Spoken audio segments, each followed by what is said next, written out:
सांगली जिल्ह्यातील पलूस तालुक्यातील आमणापूर येथे कृष्णा नदीकाठी कोंढार परिसरात छोटा आरली यांची गजबज पाहायला मिळत आहे।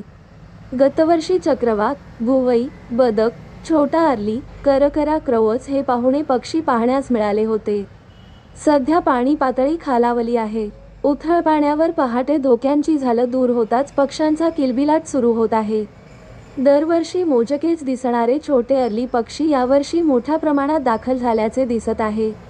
कोंढार परिसर तब्बल 27 आरलींची झाल्याची माहिती पक्षी प्रेमी संदीप नागरे यांनी दिली आहे। तलाव नदीकाठी आढळणारा करड्या रंगाचा हा पक्षी नद्या आणि दलदलीच्या प्रदेशात आढळतो। आकार चिमणी एवढा असतो। पाकोळी सारखे टोकदार पंख आणि त्याची शेती बाणाच्या आकाराची असते।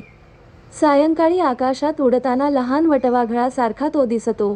समूहाने राहणाऱ्या आरलींमुळे कोंढार परिसरात काळी संध्याकाळी शाळा भरल्याचे आल्हाददायी वातावरण अनुभवण्यात सध्या येत आहे। अरली वर्गातील पक्ष्यांचे पाय गमबूट घातल्यासारखे उंच असतात। पाय कोरडे राहिल्याने पाण्यात जास्त वेळ उभे राहून त्यांना शिकार करता येते।